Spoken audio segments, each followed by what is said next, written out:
Well, welcome back, baseball fans, to the 1971 Winter Baseball Classic wrap. Tournament's over, getting ready now for the draft. Just want to do a wrap of the WBC tournament. It was South Carolina beating Athens 4-3. South Carolina finishes 18-8 to win the tournament. A little bit of tournament history now, lifetime records here. We've added in the 2023 champion South Carolina team. And when we add that in the list of teams that have won this now, South Carolina is right in the middle of the pack there, winning it in 2023. Lifetime record, just a game under 500, 132 and 133 losses, wins and losses. And for Athens, a real shame here. If you look at all these teams and winning records, the New Orleans franchise is the most winningest. Athens is the only team without a championship. So that's a shame they could not hold that 3-1 series lead. And they are joined Rhode Island, SeaTac, Vancouver Island, and Mexico as the only teams not to win this tournament. And that kind of is a wrap for that. Let's look at their stats now for the two teams. Beginning with Athens, the runners-up, hit .290 for the tournament, 366 on base. They scored 153 runs and only gave up 103. They really played well. I mean, look at the overall pitching stats. Almost looks like a starter's season. 17-9, 230 and 2/3 innings, 226 hits, 70 walks, 86 strikeouts, 355 ERA, 128 WHIP. And same thing with the batter, 290, 366. For home runs, we have Al Kaline at 6. He had 28 walks with his 71 card. That's a 521 on base and a 371 average in the 26 games. This might be the K-line card we pick up. It's a really cool card. Matty Alou's card has got a super split versus righties, not so much against lefties. Crawford, Sanguian tore the cover off the ball. I mean, they all did. Look, Bobby Wine, my goodness, hit 341. I mean, Tom Egan, 286 with a bunch of RBI, 22 RBI here. That's Athens.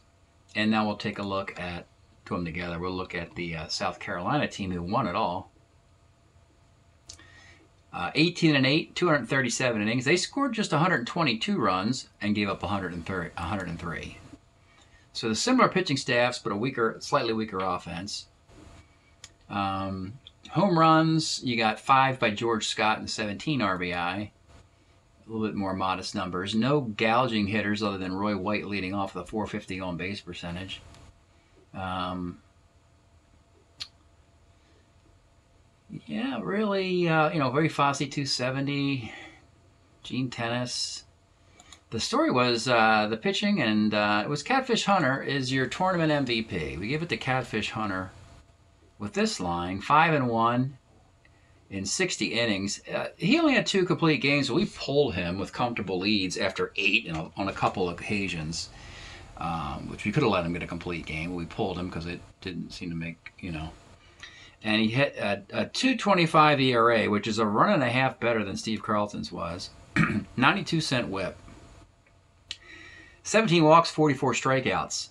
Lefty, 33 walks, 32 strikeouts. So that's why Catfish Hunter gets your MVP. Could have been to Roy White, but as leadoff hitter, it's not that great. Plus, he just had 3 stolen bases.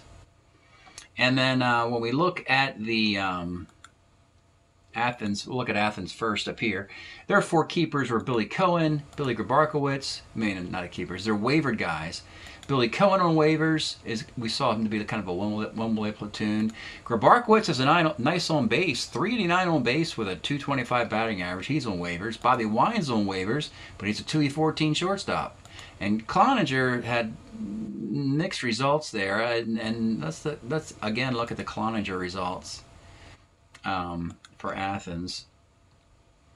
3-3, 35 innings, 681, 193. So he didn't pitch well with that card, and that card is on waivers, so I'm not sure if it gets picked up.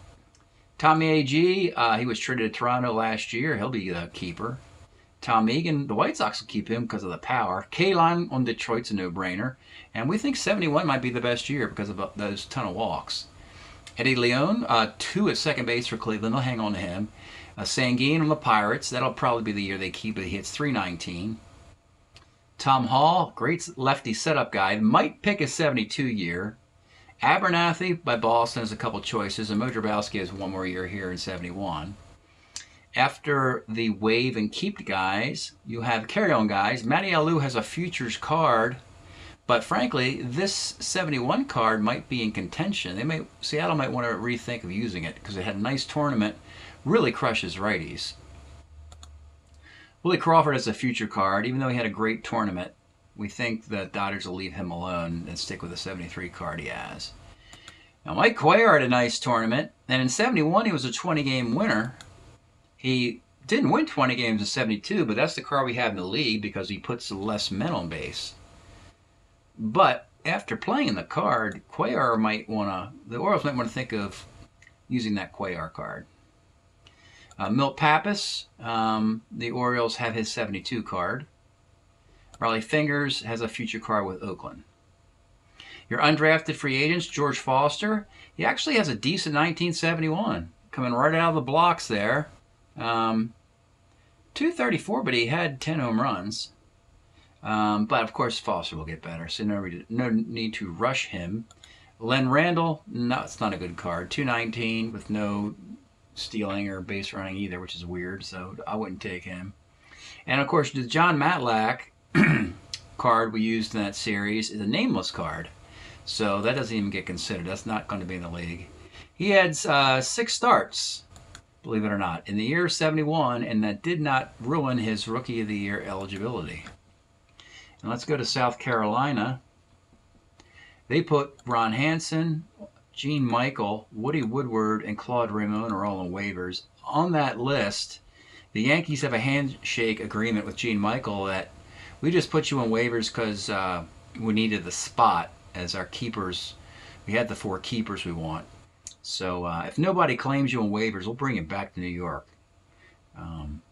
As far as keepers go, John Callison has great defense in the right field and a great throwing arm. Has at least one more good year in him. Ray Fosse still with Cleveland, doing a great job catching. Elron Hendricks, a left-handed hitting catcher with power on the Ohio expansion team, along with Roberto Pena, both on that team. George Scott is with the Brewers, and he's got a better year coming up than the one he just used. Gene Tennis, same kind of thing. He's got a year where his OPS is close to 9. Roy White, 71, is pretty darn good, close to 1970, and 857 OPS. Gary Gentry had a very interesting tournament. Let's go take a peek at these numbers because they're very weird. So Gary Gentry, he's 4-1, 35 innings. He pitched to a 4.89 ERA, but he had 2 complete game shutouts. Figure that one out. So when he's not dominating, he's getting lit up like a Christmas tree. So very strange. Up or down for Gentry. Chuck Taylor has a better futures year. This card won't get picked up. Your carry-on guys, Del Unser. He's got a better futures year, as does Bobby Valentine. We entertained the thought of Catfish Hunter going back to the 71 card, but forgetting just how incredibly dominant that 72 Hunter card is, so we'll stick with that. Jim Cobb pitched pretty good in that Game 7 you just saw, but he's got an ERA of around 2 with a 72 card. Of course, you know Steve Carlton wins 27 games in 72. Cecil Upshaw's 72 card is in the league. This team did not have any undrafted free agents. They had one nameless player, Jim Magnuson, who for the Padres in 30 innings pitched to a 4.50 ERA with a 71 card.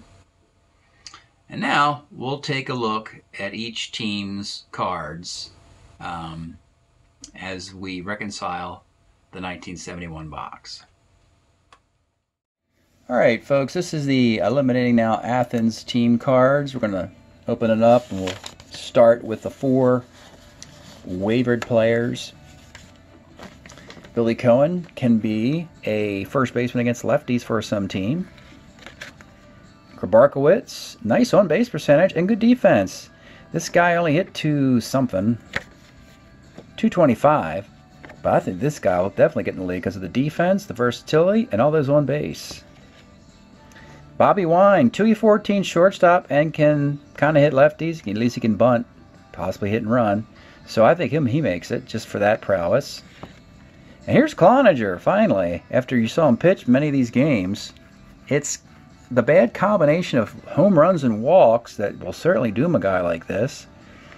He did okay with the Reds, 71, 3.90 ERA, but nothing spectacular.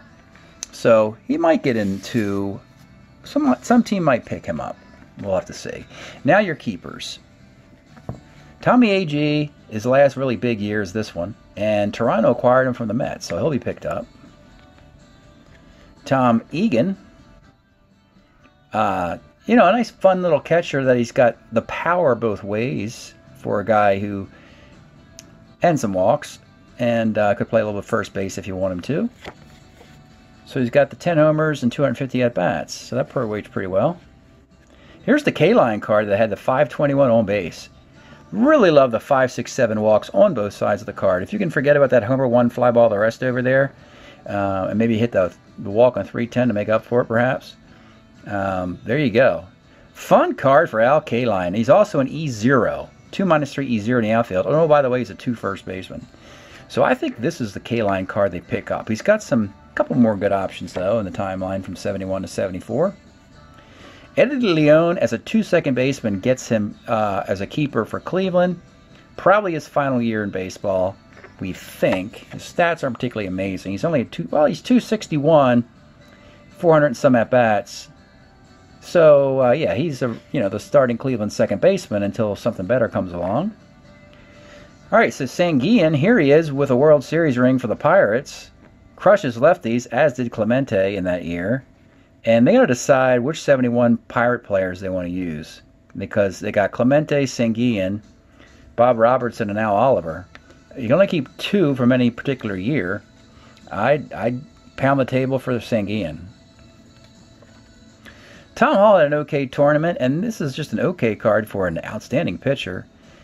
He dominates for the Reds in 72, and I think that's the card Ohio will pick up. Abernathy was traded to Boston in part of the Reggie Smith deal, and he could be a closer. Now, he walks righties, but he doesn't give up home runs to him, and he's got a single 1 on 7, so that makes up for it, in my opinion. You got a 1 to 4 fly ball the rest, so yeah, I don't mind this guy being a closer or a setup guy. Drabowski, this I think might be his last year. He must be 40 years old. Let's go check it out. No, he's only 35 years old in 71. Nice card. Again, he could close. He's done it before. He's with the Cardinals here. 3.45 ERA. That brings us to the carry-on guys. Now, so Seattle acquired Matty Alou in a trade with the Pirates, and does pretty much the same kind of thing. He loses his defense altogether, but boy, that is very impressive of how he destroys right-handed pitching here. And in a full season, this guy had 200 and some hits. He had 192 hits and 660 plate appearances. I get him and Cesar Tovar mixed up a little bit as far as plate appearances go. Doesn't walk, of course, but hey, they gave him power. A, B, and a B stealer and a 14. Seattle might want to think of retroing back to the 71 year for this Matty Alou. All right, Willie Crawford had a great tournament. This is a nice card, it really is. Very nice card for him. Corner outfielder, could play some center. Can hit lefties fine for a left-handed hitter. Extra base hits all over the place. Great card. 281.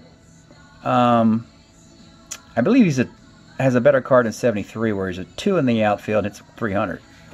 But that's a fine Willie Crawford card. The Dodgers want to go to 71. All right, here's the Cuellar card we spoke of as a starter 9 20-game winner. And the funny thing is, he's got the same template, the 510 card. Think about that. This is the 5th template for ERA for Baltimore. So Mike Cuellar had the 5th best ERA in 71 and 72. And this is the kind of the card they give him. But it pitched pretty darn well in the tournament. So Baltimore might want to think of picking this one back up. Milt Pappas, he's better in 72 than he is here. And he's vulnerable to lefties. Could not get a Game 7 win. He came close to winning a Game 7 there.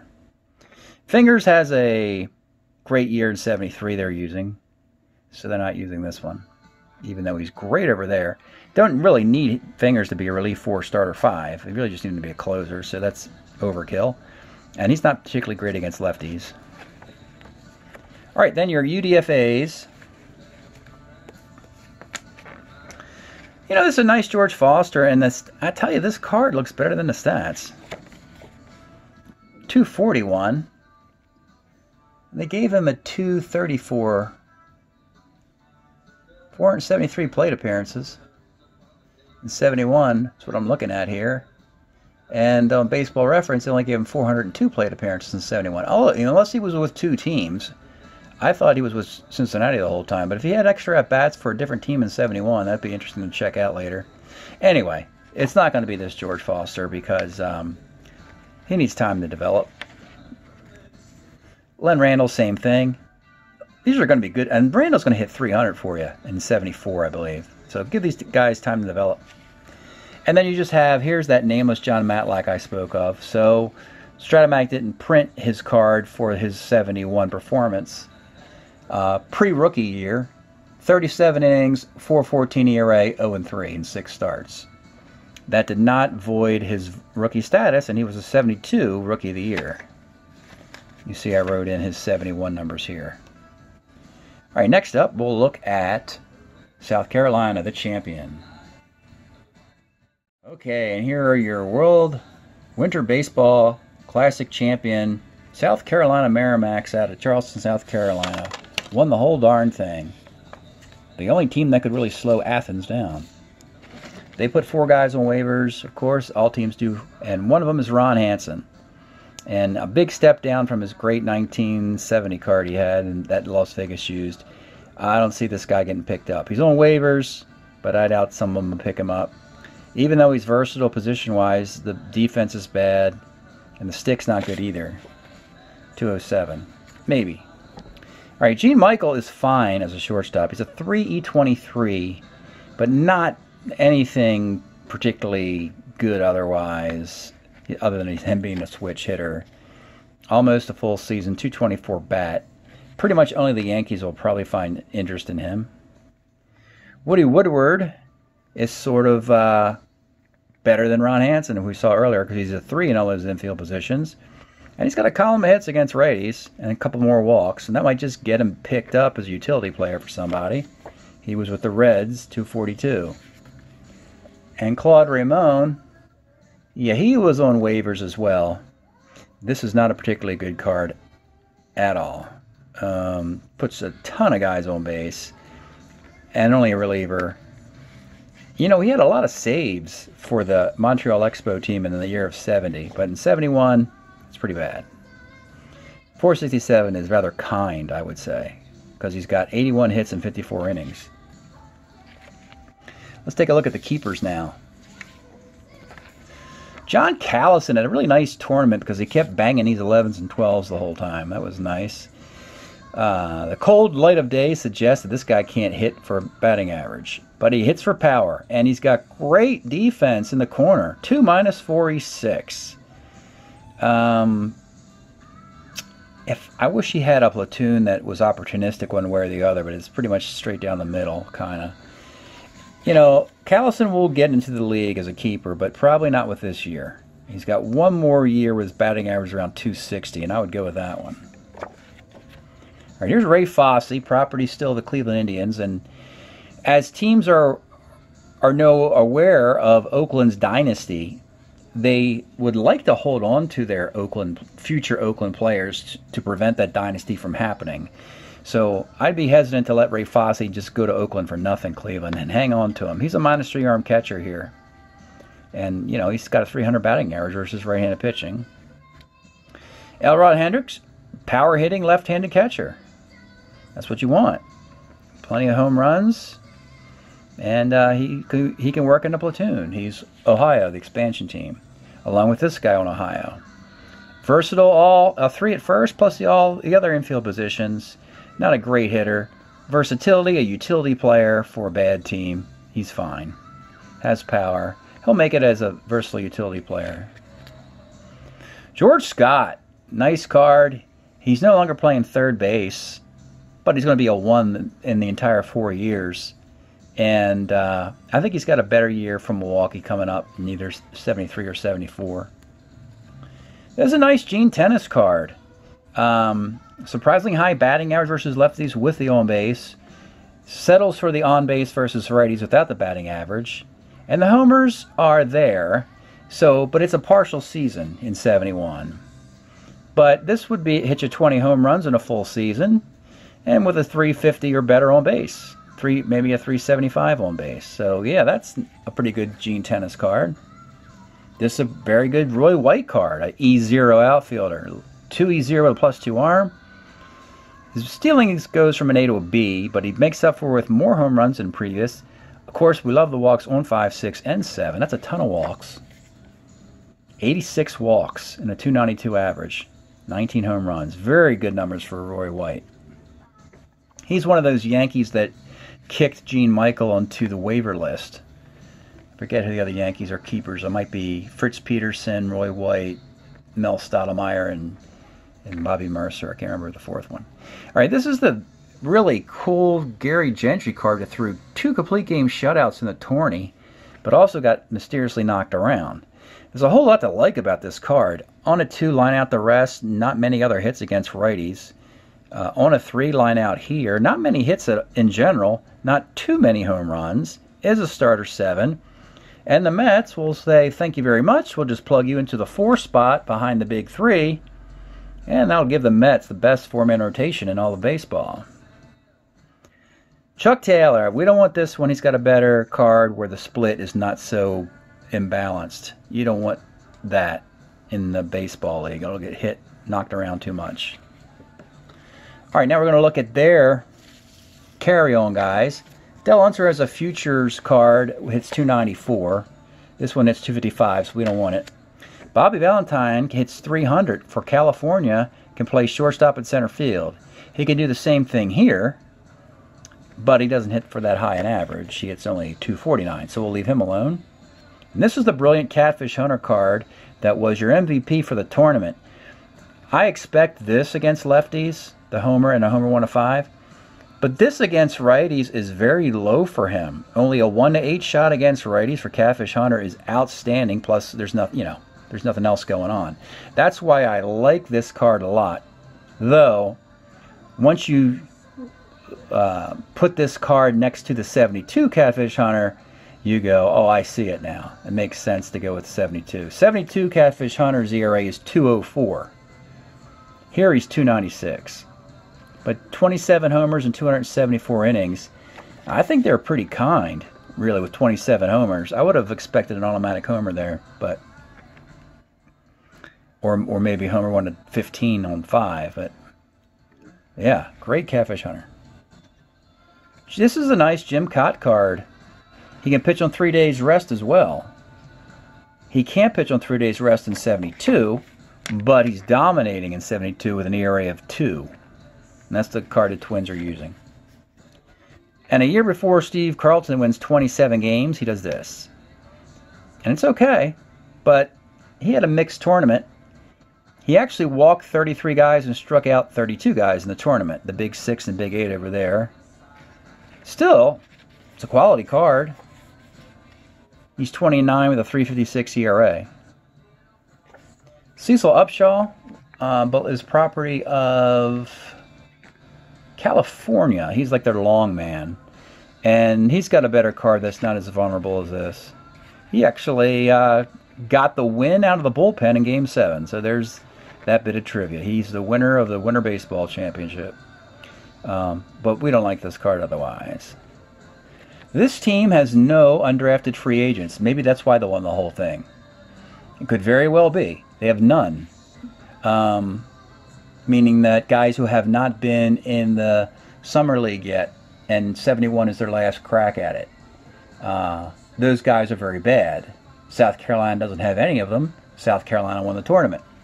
That's maybe not a coincidence. They have one nameless card, and it's this guy. Jim Magnuson was a Padre in 71. Oh, it has White Sox here. I'm sorry. He was a White Sox in 71. 4.50 ERA in 30 innings. No home runs allowed, 16 walks, 11 strikeouts. Mr. Irrelevant, Mr. Anonymous. We don't use the nameless cards that I handwrite into the league for my summer league.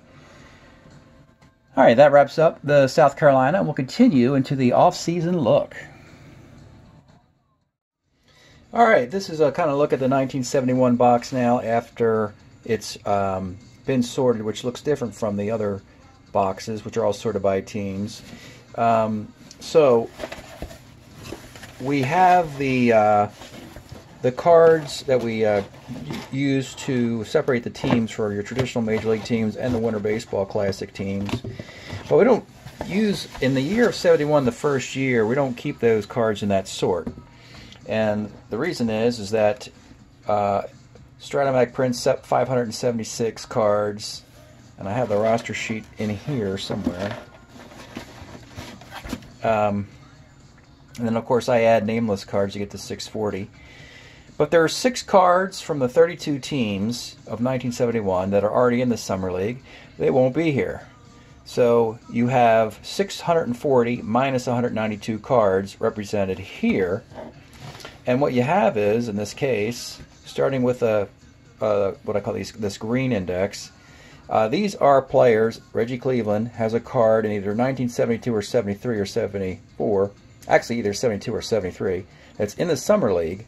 This is his 71 card if we want to replace that card with this one. So this is a bulk of these cards. And again, you'll see guys that we know have 72. We know Gaylord Perry 72. We know there's probably Steve Carlton 72 with those 27 wins in here. So 72 and 73 are the big names here for players. Cott's got a big 72. And Fingers is 73, for instance. Holtzman 72, Hunter 72, Reggie 73. Just off the bat, I know these. And there's Carlton. We know his 72 is in the league with those 27 wins. That's why his 71 card is here, as you see that. So these are the green carry-ons of a random number, really.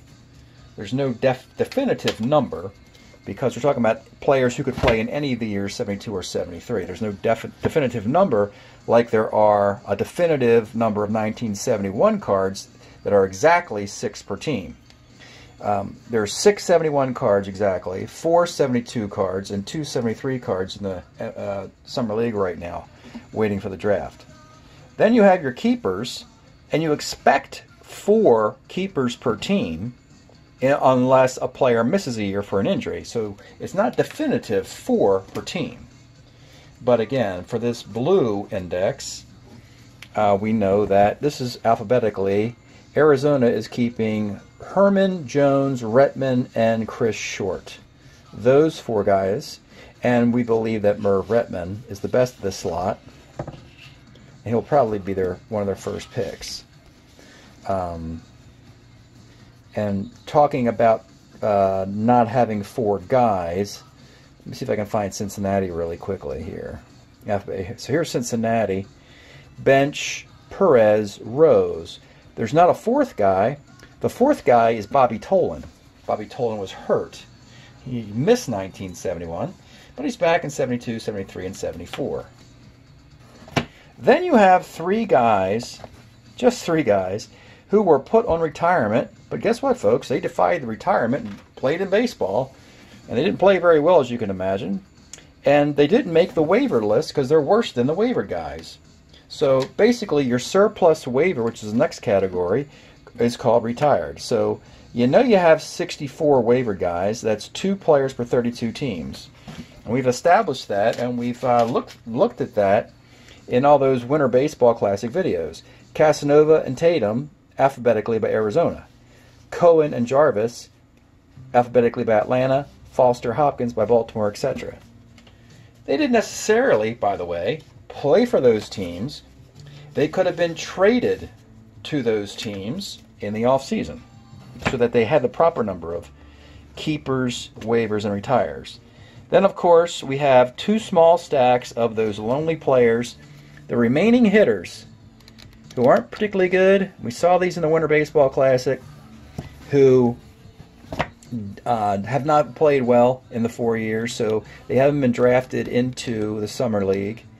You also have the possibility of a guy who was in here in 1969 but missed the last year, trying to come back after missing a year. And then, like I say, this first edition Strat-O-Matic set is 24 players for 24 teams. That's 576. But I need to get to 640. So I handwrite in these nameless cards to get the league to 640. And why is that done? That's so that I can redistribute the league into 20 players per 32 teams for a grand total of 640, meaning that I can give Arizona players even though Arizona didn't exist. That means taking Felipe Alou off his team, Kurt Blefary off of his team, Steve Braun off his team, etc. in one of the 71 season drafts, while you still have your traditional Atlanta and Baltimore, etc. So that's the reason why this box is in a different sort than the other boxes, which I could just bring, I'll bring one box up kind of to show you. The 73 box, you see all those players are sorted by their Major League Baseball team here. So there's 32 teams, plus you still have the red retires, yellow wavered guys. Obviously not as many. If you go on waivers in year 1, you probably aren't playing baseball by year 4, but you might. And of course, this is the 1974, the newest box. And you're going to see mostly the baseball teams here, with just a very small selection of the wavered guys, just a handful, and just a couple retired players. Imagine that. Imagine being on a retired list in 71, and 4 years later, you decide you still want to play. There's Bill Butler. I put him on the retirement list, and 4 years later, he comes back. Comes out of the grave. So we'll see if these guys actually make it. It'd be interesting if they do. So with that, we'll go back to the spreadsheet now and look at the rest of the organization for the draft. Okay, baseball fans, the last part here is draft setup using the spreadsheets. I'll show you some of the sheets I use. This is the drafting template. It is an 8-round draft, of course. The Phillies have the first pick in the draft. We store all the picks together. So it's Philly picks first, then Kansas City second, San Diego third, the Yankees fourth. The sort order is your first player taken from the first year, 71, is in row 1. Then a year later, 72, 73, 74. These 4 picks can be chosen in any order in rounds 1 through 4, but you can only take 1 player from each of the 4 years. You have to take exactly 1 from each of the 4 years. You can't double up. You can announce a second player as a 5th, 6th, 7th, or 8th round pick if you have the rights to that player and no one can take them from you. You can just announce it to save time. So once these 4 rows are filled up, then we have a universal 5th round of the draft. That will be each team's second player from the largest talent pool, 1974. Then you go chronologically backwards a year. 73 is your 6th round pick, 72 is your 7th round pick. And the reason why the smallest talent pool, 1971, is your 8th round pick is because it's a 1-year contract. So you're not expecting a lot. Drafting, finding a needle in a haystack, finding the last player on your team from the smallest talent pool possible. You don't expect to be overly successful, but you only have to worry about it for 1 season. Your 5th round pick from a wide open box needs to be an impact player. That's why we go with the largest talent pool in the 5th round, smallest talent pool in the 8th round. So in this particular sheet, I make some notes for players and, possible picks, doing some scouting. These are player names of guys I'd like to pick in that particular round, doing some scouting. I write that in there to help out. This is a reminder to me that Toronto won the Commissioner Award for roster participation a year ago, they get a compensation pick. It's the 33rd pick in the draft. It's the pick between the first and second rounds. Toronto cashes in their 8th round pick, you could say, and moves up and gets the pick between the first and second round. And that was because they used their roster in the previous season more usefully than any other team in the league. Once you get to the 8 draft picks, which is 256, 8 times 32 is 256, you then have this thing called the token round of the draft. And this, of course, is where teams don't have all 20 rosters because they've improved and cut players and made trades. So you have crooked numbered rostered teams, and now they got to finish building their roster out. This is from last year, kind of as a reminder for me, letting me know that guys from 1970 and 71 were picked up late in the draft process. A blue player here, a keeper, Maury Wills of all people, a 281 hitting everyday shortstop, was taken in the token round of the draft as he just kind of sat out there waiting to be drafted. Interesting. He becomes, like a highly, think of these guys as undrafted free agents in the NFL, but sometimes you get an undrafted guy and he's a star, in the case of Maury Wills here. Most of these guys are marginal players, and then most of the times teams pass altogether because they're happy with the 20 guys they have. And of course, the order of this is determined by how many tokens you have accumulated. You start with 5, but in this token round, some teams will have 7, maybe 8 tokens. And you see, this is the token number in this column. We started with 7s and 6s, and then 5s, 4s, and then 3s, and eventually you get teams at the very bottom who only have 2 or 1 tokens, but waited until it was their turn to add a player off the street to fill a roster out. We can say Don Wirt was the last player added to a roster a year ago. So that's a reminder of how the token round works, which you will get to in the draft. We have the 2560. That's 640 players multiplied by 4 years. 4 times 640 is 2,560. This is sorted by team in this column D, starting alphabetically with Arizona. Green shades are guys in the league already. Light green is if you want to replace, for instance, Reggie Cleveland. You have Reggie Cleveland here. But if you want to replace him with a different version of him, you can swap it out here. The data exists. Let's just address this. Reggie Cleveland, he's 14-10 with an ERA of 3 in 224 innings.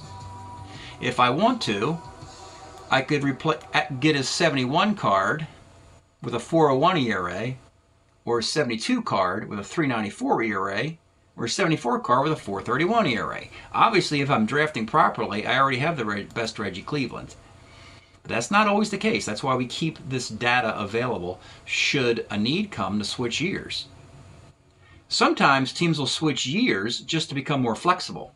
If a player is flat and he has the same performance, you kick him into a different year because you find there's more gems in a particular year you want to draft on your team. So that's dark green and light green, referring to the same talent pool. Then you have your keepers. We saw this in that video before. We saw Ed Herman, Dalton Jones, Merv Retman, Chris Short. We mentioned Merv Retman. And when you scroll over here, you get the data. It's the same stuff on the card and everything, but this is the easier way to look at it. So the 71 Merv Retman is a 318 hitter with an 870 OPS, and we think he's going to be one of the first picks of the draft. Plus, for Retman, he hits 233, 262, and 216 in his other years. So there's clearly an outlier year that is the best.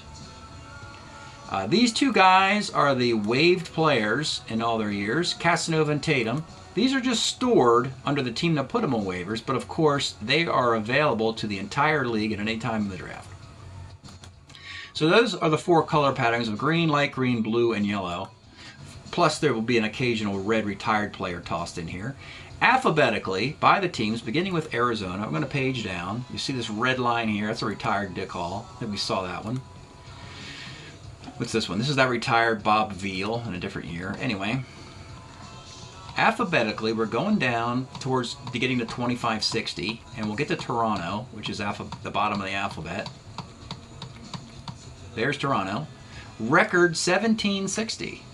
Nice round number. 2560 minus 1760 means there's 800 players left over. Not all 800 are draft eligible. Remember those awful free agents I showed you for 71? Here's the year column, by the way, 71. And we saw these are the free agent hitters. Some played in the Winter Baseball Classic. You saw Len Randall play in the Classic. Let's see who else played in it. Jack Heidemann played in it. Jimmy Rosario. And then those are the hitters, and then these are the pitchers. Alan Foster pitched in it, Ernie McCanley pitched it into it, etc. Then the year changes to 72, and you have these guys are sorted by position. These are catchers with their defense in there, first, second, third, short. These are free agents, hitters and pitchers. Then in 73, we are protecting our free agents as a second year of guys in the farm system that didn't get drafted last year. One more 4 rounds of protection. If in 1 year, 73, which is second from the end year. All these guys were protected last year. They only have protection through the first 4 rounds of the draft. If you don't draft these guys by then, anybody could take them. Let's find a good player here. Probably somebody on Cincinnati, because the Reds won the World Series. All right, Cesar Geronimo. You didn't take him last year. You've got 4 rounds to take Cesar Geronimo this year as a 210 hitting center fielder. If you don't take him, for instance, anybody could after the first 4 rounds of the draft. Or the Reds could take Geronimo in a future year, like 1974. Let's see if we can just look at that. That's probably the next grouping. Cincinnati. Let's look at Cesar Geronimo again. Here he is. Now Geronimo in 74 is a 281 hitter. Bingo. So if I'm the Reds, I make a point of going after Geronimo in the first 4 rounds of this draft, because if you don't, you might lose him.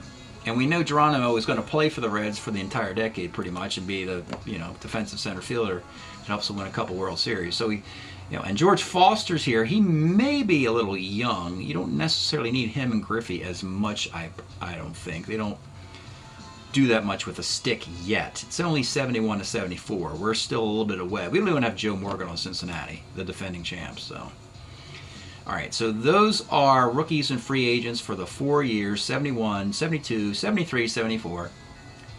We're up to row number 2304. And then you have handwritten cards, denoted by this purple, of all the seasons, 71, 2, 3, and 4, that I wrote into individual drafts to increase the population of cards to 640 per season. But these are legit stats, but there's no card to use to play these, and I don't use them. They're just placeholders so that I can redraft players onto various teams to get to 20-man rosters for expansion teams. So when you look at this purple grouping that starts in row 2305, it ends at, there's our number, 2560. That means that I've have the data for 640 players over 4 years. That lets me know where all the cards are when it comes to drafting. This is, of course, the draft order. Philadelphia, Kansas City, it's the same as here. But if you watch the videos of the token round of the draft, you saw that teams made off-season moves where they started the off-season they didn't have 4 keepers, 2 waivers, and 2 retires. Philadelphia started the off-season with 5, 2, and 1, and they've made some deals to get to 4, 2, and 2. These are crooked numbers, and cancel that. These are crooked numbers in this column, and these are the proper numbers in this one, 40202. This meant that there was 147 keepers, 48 waivers, 61 retires. It's 1474861, and we wanted to get to this number, 128, 64, 64. Starting with 5 tokens, Philadelphia made some deals, acquired a couple draft tokens. They're up to 7 now.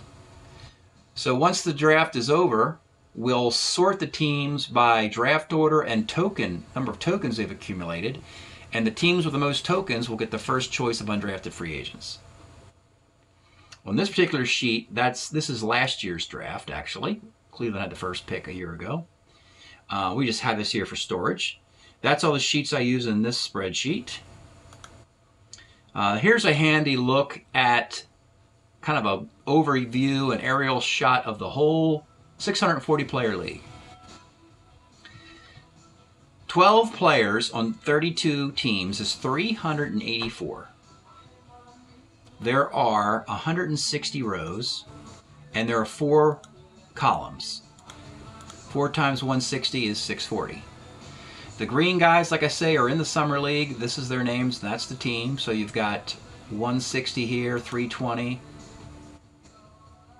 And then the remaining 64 are at the top of this next column. And that gets you to 384. Then the 128 keepers, aerial shot in blue here. Remember you saw Herman, Jones, Retman, Short. Aerial shot of that, just to know where everybody is.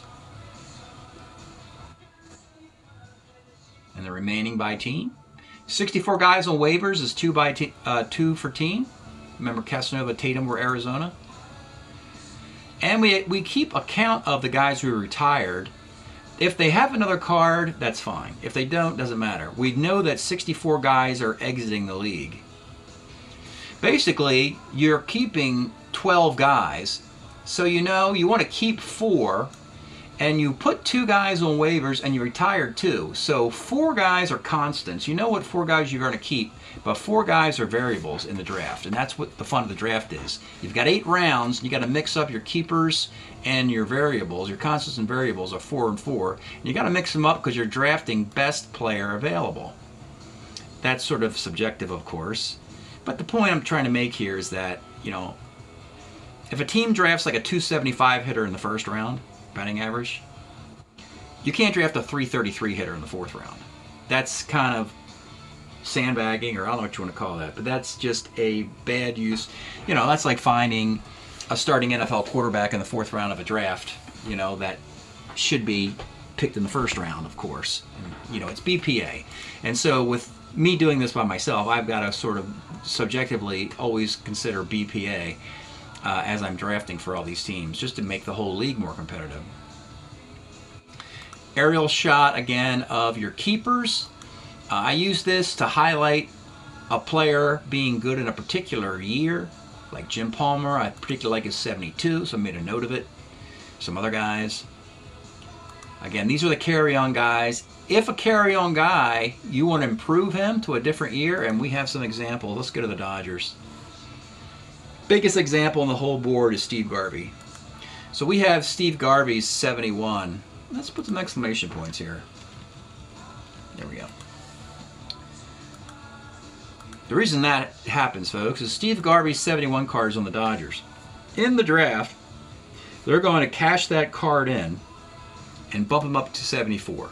And why is that? Because he's the National League most valuable player in 74. That 71 card, it's 227, and he's a 4 at 3rd base. 74 card, he's a 1 MVP, first base. So what happens at that point of the draft, the Dodgers don't actually add a player to the roster. They're just swapping out a player on the roster. That means that at the end of the draft, some teams will have 20 players. The Dodgers would have 19. And that's why that undrafted, the token round, the undrafted free agent part of the draft is so important. Okay, let's see, where are we? And then the next sheet are your keepers. I did this analysis of the waivered class. In this gray, it indicates they play. Les Kane, Howie Reed, John Morris, Bobby Wine. These guys, they only play in 71. You have to play in year 1. That's how you get waivers. But most of the waivered guys disappear. Their careers are over. That's why they're on waivers. You'll occasionally see an outlier like this Steve Hargan. Made waivers in 71, disappeared in 72 and 73. Turns out 74 is pretty good. So that lets me know, hey, wait a minute. Steve Hargan, I forgot about him. There's another guy, Tom McCraw. McGraw's pretty forgettable in 69 and 1970, but wait a minute, 1974, I think he hits 290. and is like a great slick fielding first baseman. Same thing with the retired players, but generally retired players, they never really get drastically better, obviously. And most of the time they are retired. Occasionally you'll see, as you can see, 1, 2, 3, 4, 5, 6, 7, 8, 9. There's not that many retired cards that, you know, move forward. And then this sheet here, folks, this is the internal wiring of the league and scheduling and the pitching rotations. And what I adopted a long time ago is a way of randomizing the schedule format so that teams don't sit and play the same first place schedule every year if they're in first every year. It gets randomized, and then also it gets rotated like the National Football League does. You know how in the NFL you play the other conference once every 4 years? I do the same thing. The American League teams and the National League teams play interconference once every 4 years against that particular team. And the templates are all calculated ahead of time. I've calculated up to the 2024. I started calculating this back in 2013. So this has been static since 2013, but not now. Here's the year 2023, and next year's 2024. So once you do that, you plug in the template for rows. Here is a pattern of 4, 3, 1, 2, meaning that from top to bottom, plug in your 4th place team, your 3rd place team, your 1st place team, and your 2nd place team from a year ago, based on how they finished. For instance, we know Philadelphia's got the first pick in the draft, so their 4th place team. Here's Philadelphia. Boom. Top row. 4th place team. San Diego. 4th place team right there. The 1st place team is in the 3rd row. Boom. Cincinnati in the 3rd row. Boom. Oakland in the 3rd row. They went to the World Series a year ago. This also gives me a instant look at what a team's schedule will be. It's right here. It's a bigger version's right here, enlarged. The Big Red Machine, the winners of the World Series a year ago, they will open up this season with a 5-game series against Houston. Houston visits Cincinnati. Joe Morgan and the Houston Astros will visit the world champion Cincinnati Reds. That'll be fun. Then Cincinnati plays a 5-gamer against Las Vegas. Then their division rivals Pittsburgh, St. Louis. They play interleague against, guess who? The Oakland A's. How about that? And yes, that is random, folks. Cincinnati and Oakland, the World Series teams a year ago, will play the interleague battle right before the All-Star break, and then the Cubs. This is the schedule a year ago. I've got to replace that.